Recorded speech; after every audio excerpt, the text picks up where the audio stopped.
j'espère que vous allez bien. Aujourd'hui je reviens pour vous parler de mon bilan lecture, voilà, du mois de juin. Franchement je suis contente de ce mois-là, j'ai pu lire pas mal de livres, surtout j'ai lu des livres perso et ça, vous savez que ça me tenait à cœur là ces derniers temps, j'avais besoin de ces moments où je lisais mes livres à moi. Donc c'est chose faite, j'en ai lu un petit peu, je suis contente. Je vais vous présenter d'abord les services presse que j'ai lus. Comme ça je vous en parle et puis ensuite je vous parlerai de mes lectures perso. La première lecture c'est Je te retrouverai donc de Maëlle Pau qui est sortie aux éditions BMR, donc qui m'a été gentiment envoyée et ça a été un coup de cœur mais vraiment incroyable ce livre, je n'arrivais pas à me détacher de cette histoire. Pour vous le résumer, je l'ai déjà résumé dans d'autres vidéos parce que je vous ai déjà montré ce livre là, mais en gros on a Dani et Chris, ils se sont rencontrés étant jeunes, étant adolescents. Chris était à la rue, Dani le rencontrait en fait sur le chemin pour aller au lycée et donc ils se sont liés d'amitié et plus encore, mais un jour Chris a disparu, voilà, sans laisser de traces, rien du tout. Dani était effondrée et donc des années plus tard on retrouve Dani qui a son diplôme de police de New York en main et qui est du coup rattachée à la section recherche de personnes disparues quoi.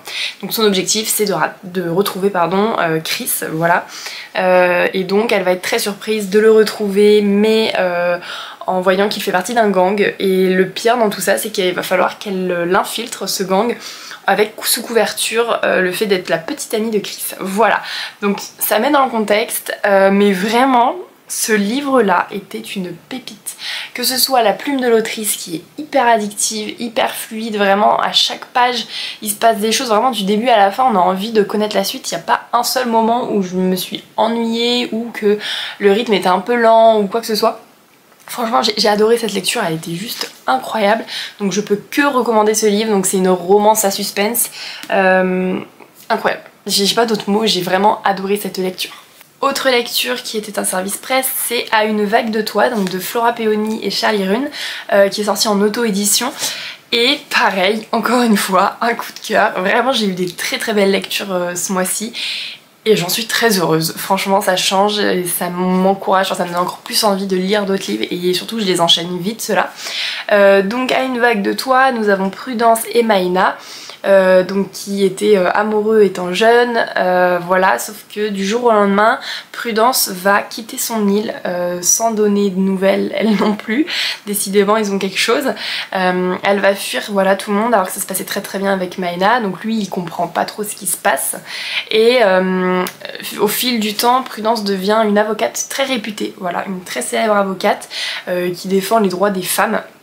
Enfin, qui défend la femme en règle générale, et elle va être amenée à retourner sur son île natale pour une affaire, voilà. Sauf que son retour ne va pas se passer, va pas passer inaperçu. Maïna va pas comprendre pourquoi elle revient et du coup il veut savoir pourquoi elle est partie des années auparavant en le laissant comme ça sans lui donner de nouvelles alors qu'ils étaient amoureux, voilà. Et Prudence elle est très renfermée sur elle-même, elle est devenue une femme très froide et très méfiante, vraiment dans sa bulle, et on apprend un peu à la connaître parce que c'est vrai qu'au début elle a un petit aspect un peu détestable on sait pas trop pourquoi elle est comme ça mais on apprend à la connaître et on arrive à lier des petites choses. Donc en fait elle va faire face à son passé en retournant sur son île et vraiment j'ai adoré que ce soit l'intrigue avec le fait d'avoir des avocats, on est vraiment on est au tribunal, on a les échanges des avocats et tout ça, toute une petite enquête, une petite recherche qui se fait. Après on a aussi du coup l'histoire en gros principal avec le passé de Prudence et sa romance avec Maïna, et franchement j'ai adoré cette lecture, elle était mais incroyable, hyper touchante, hyper poignante. Juste franchement si vous n'avez pas découvert la plume de Flora déjà en règle générale, allez-y, foncez. Et du coup moi j'ai découvert la plume de Charlie Rune mélangée à celle de Flora Peoni et franchement ça a été une réussite merveilleuse, j'ai adoré. Pour le troisième service presse, on va parler de Sparks on Ice, du coup, de Mel Emery, ou Emery, je ne sais pas comment on prononce, qui est sorti aux éditions BMR également, que en numérique, il me semble, et franchement, très bonne lecture. Très bonne lecture, pas un coup de cœur, mais franchement, pas loin, on était quand même sur une lecture qui était hyper captivante, hyper intrigante, enfin vraiment on avait envie de savoir. Il y a eu un petit détail qui a fait que c'était pas un coup de cœur, je vais vous en parler. Donc Sparks and Ice, on est sur... alors j'ai oublié les prénoms par contre. Donc Agathe et Adrienne, je vais y arriver. Agathe qui est du coup une patineuse, donc danseuse patineuse, et qui va vouloir en fait participer à un championnat, enfin une compétition en gros. Et donc Agathe, pour participer à cette compétition, c'est une compétition en duo. Donc elle a son duo qui est déjà formé depuis des années et ça se passe très très bien. En revanche, son partenaire va devoir partir au Canada pour un échange universitaire, enfin voilà, pour ses études, voilà, pour ses projets, et donc il va pas pouvoir participer à la compétition, du moins il ne peut pas s'entraîner avec Agathe pendant les mois impartis en fait pour l'entraînement, ce qui fait qu'elle se retrouve en fait sans personne pour faire cette compétition, et donc bah, pour elle ça veut dire fin de tout, elle ne peut pas y participer. C'est sans compter sur Adrian qui est un joueur de handball qui a des notes pas terribles à l'école, et donc son coach lui propose d'aider une patineuse qui a besoin d'un partenaire afin d'avoir les points qui lui manquent pour avoir son année. Lui il accepte, mais c'était sans savoir que la danseuse c'était Agathe. Agathe qui est la pire ennemie de la sœur d'Adrian. Voilà, donc forcément, étant donné que c'est sa pire ennemie depuis des années maintenant, il y a quand même des tensions qui se sont faites avec son frère aussi, même si Adrian ne se cache pas d'avoir une petite attirance pour Agathe, bien évidemment c'est un secret bien gardé, parce que sa sœur faut pas qu'elle le découvre. Et donc en fait on va se retrouver avec les deux qui ont une proximité un peu forcée étant donné qu'ils doivent travailler ensemble, tout ça dans le dos de la sœur d'Adrian.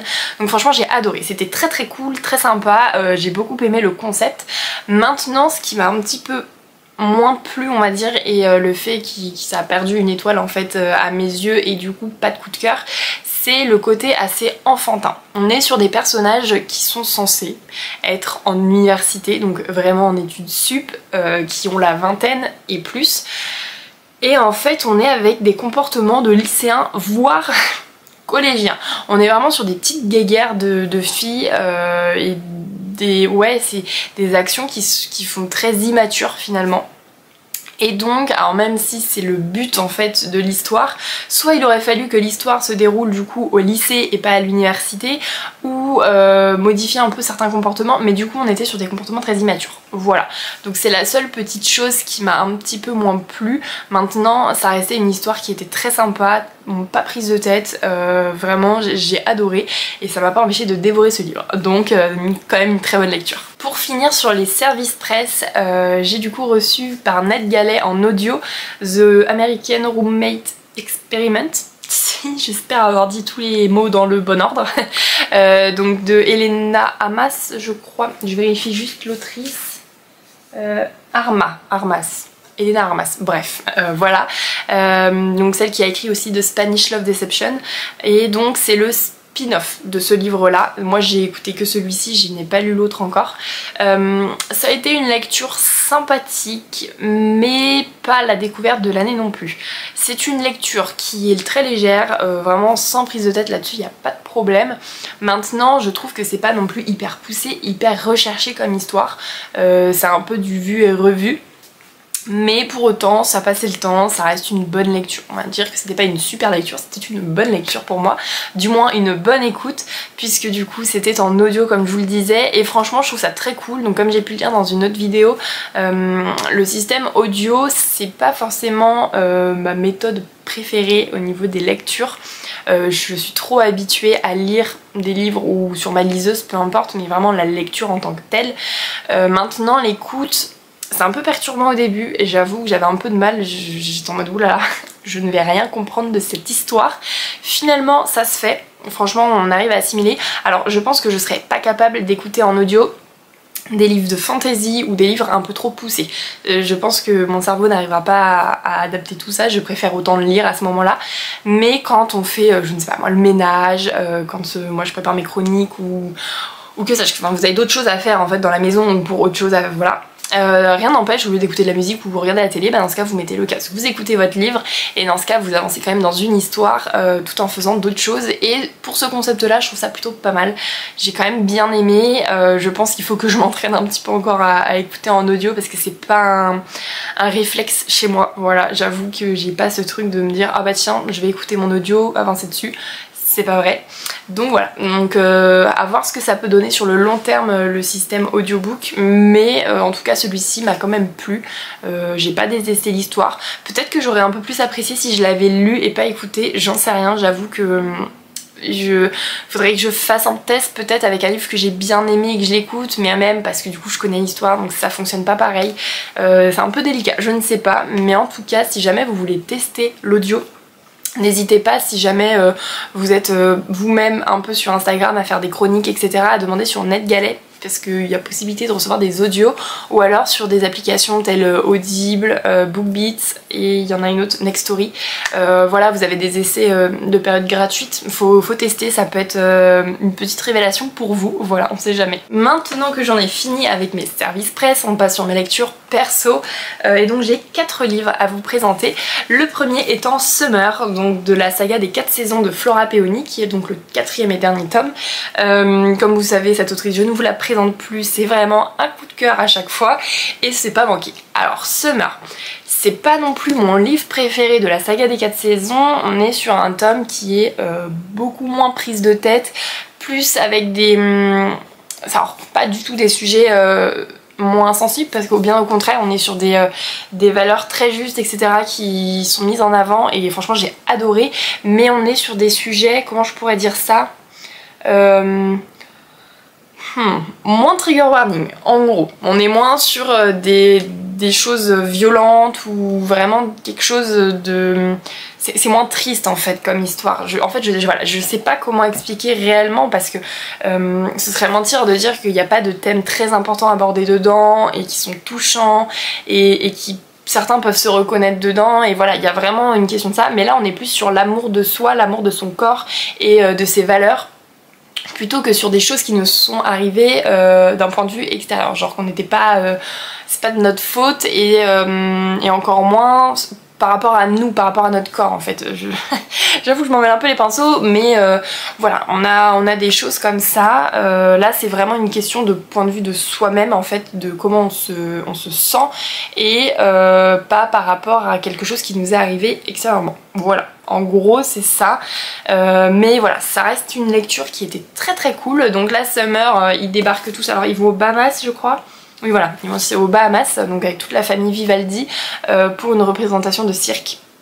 Et donc Summer va retrouver Helios qui est donc l'ami de son frère Spring et donc depuis tout jeune ils sont un peu sous tension, voilà, ils s'aiment pas beaucoup, voire pas du tout, mais on découvre vite les raisons qui se cachent derrière ça et j'ai adoré, voilà, leur relation elle est piquante, il y a de la tension, il y a tout et pourtant il y a beaucoup de bienveillance, même s'ils se lancent des pics en continu, ils se défendent l'un et l'autre et franchement j'ai adoré cette histoire, j'ai adoré finir la saga Vivaldi sur ça en fait, en fait ça les représente parfaitement, tout l'amour de cette famille et j'ai adoré, j'ai très hâte de lire du coup Lila qui est le spin-off de la saga des 4 saisons et vraiment un régal cette saga, franchement si vous ne l'avez pas lu je vous la conseille à fond. Donc vous avez automne, winter, spring et summer à découvrir et vous serez pas déçus, franchement vous serez pas déçus.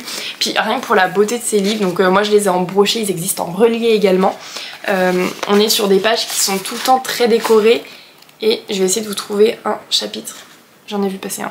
Hop. Voilà, on a de belles illustrations à chaque fois à l'intérieur, donc vraiment une beauté ces livres, j'en suis fan. Prochain livre, on est donc sur une brique, une pavasse, c'est Le Serpent et le Descendant de la Nuit, donc les couronnes de Nyaxia. On va dire que c'est comme ça que ça se dit. Donc de Carissa Broadbent. Voilà, j'ai un problème avec les noms qui ne sont pas français. Je n'arrive jamais à les prononcer. Encore une fois, un très beau livre. Alors là, pour le coup, on est sur du relié. On est sur un jaspage très très joli. Vraiment dans tous les sens. Je vous l'ai déjà montré, mais je vous le remontre parce qu'il mérite. Il mérite grandement d'être vu, ce livre. Voilà, donc très beau livre. Et donc si jamais vous le voulez en brochet, c'est cette couverture là, c'est la petite dame là qui est dessus.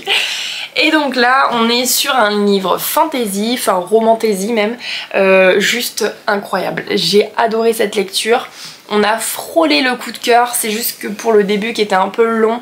Alors après il faut prendre en compte la mise en place de l'univers, tous les posts de tout le monde en fait, on va essayer de les resituer à chaque fois, c'est pas toujours évident, mais c'est voilà, c'est juste ce petit truc au début où je me suis dit oulala, je sais pas comment je vais m'en sortir avec ce livre, mais ça l'a fait et j'ai même adoré mon histoire. Pour vous le résumer rapidement, on a Oraya qui est une jeune humaine qui a été élevée, enfin j'allais dire adoptée, un peu enlevée surtout, par le roi des vampires. Voilà, donc c'est sa fille adoptive et elle est très protégée du coup par le roi, ce qui est normal. Mais elle va décider de se lancer dans le tournoi organisé par la déesse de la mort qui s'appelle du coup Naxia. J'ai plus son mot. Mais du coup les jeux ça s'appelle au Kejari, voilà, j'avais pas retenu le nom mais voilà. Donc c'est une sorte de tournoi avec plein d'épreuves différentes par rapport au croissant de la lune. Donc il y a 4 ou 5, 4 épreuves, 5, je sais plus. Il y a plusieurs épreuves et donc les plus dangereuses les unes que les autres hein, franchement. Elle risque sa vie en continu, cette petite Oraya, étant donné qu'elle est humaine et qu'elle va se battre contre des vampires.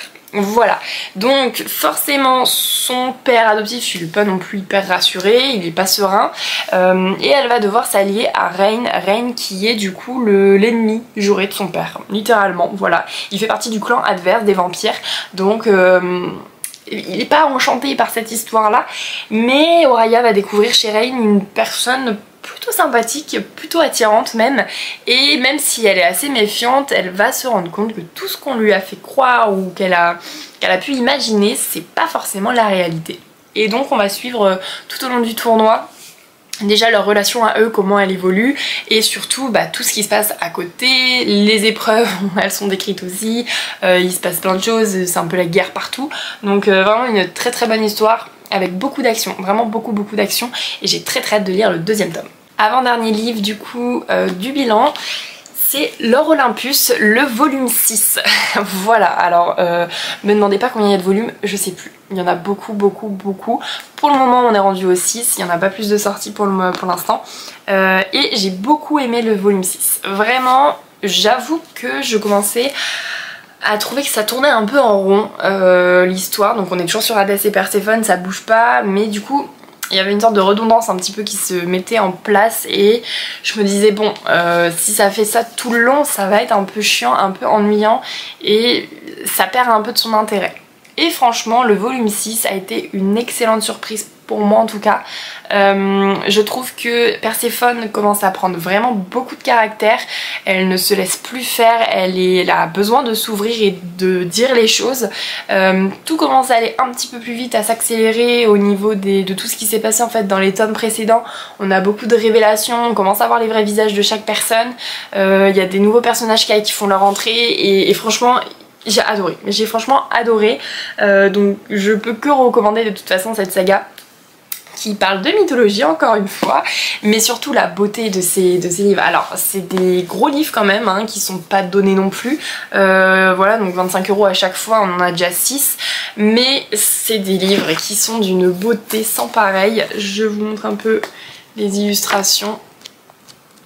Voilà, les couleurs et tout ça, franchement, je trouve ça trop joli. Je les aime d'amour ces livres-là. Donc bien sûr que je vais continuer cette saga. Et franchement, le volume 6, du coup, remet un petit coup de punch dans cette saga qui commençait un petit peu à perdre son souffle. Donc très contente de l'avoir lu. Pour le dernier livre, je vais passer assez rapidement parce que je vous en ai parlé quand même plutôt pas mal dans mon book haul du mois de juin du coup, comme c'est un livre que j'ai acheté et lu quasiment en même temps, je vous en ai parlé dedans, mais c'est le grand livre de la mythologie grecque du coup, encore une fois, donc c'est pas une lecture, c'est pas un roman, c'est vraiment un livre qui reprend un peu tous les mythes et légendes et tous les dieux etc. Pour expliquer la mythologie grecque. C'est donc un livre qui est très complet, j'ai beaucoup aimé parce qu'il est complet en étant simple à comprendre, bien que la mythologie reste complexe en tant que telle et donc forcément il y a peut-être des petites choses qu'on comprend pas forcément ou qui nous perdent un petit peu, mais c'est pas la faute de l'explication, c'est vraiment la faute de la mythologie là pour le coup. mais voilà, donc c'est un très bon livre, j'ai beaucoup aimé, et si vous recherchez un livre sur la mythologie grecque qui soit pas non plus trop compliqué à comprendre et vraiment que ce soit pas des pavés sur les pages où on est perdu, je vous le recommande beaucoup. Donc c'est un livre qui est aux éditions Jeunesse 365 et qui a été écrit par Arnaud Pizzuti. Donc voilà, un très bon livre sur la mythologie. En plus il y a des petites illustrations à chaque fois. Alors, vraiment c'est présenté de façon assez ludique, on est sur quelque chose d'assez simple. Et je trouve que c'est tout à son avantage, ça évite de nous perdre trop et moi j'ai beaucoup aimé cette lecture, voilà. Je suis donc venue à bout de mon bilan lecture, ça a été vraiment un très bon mois, je suis très heureuse de tous ces livres lus. J'espère que le mois de juillet va continuer sur cette lancée. Pour l'instant c'est le cas, en plus ça tombe pendant mes vacances donc je vais pouvoir lire un petit peu plus. Mais voilà, je suis très heureuse de ce que j'ai pu lire et recevoir aussi. N'hésitez pas à me dire en commentaire vous ce que vous avez pu lire ou combien vous en avez lu. Si jamais vous avez lu certains de ces livres ou un autre de vos coups de cœur, genre la meilleure lecture que vous avez eu au mois de juin, voilà, c'est avec plaisir, comme ça on pourra échanger un petit peu et puis on se dit à dimanche prochain.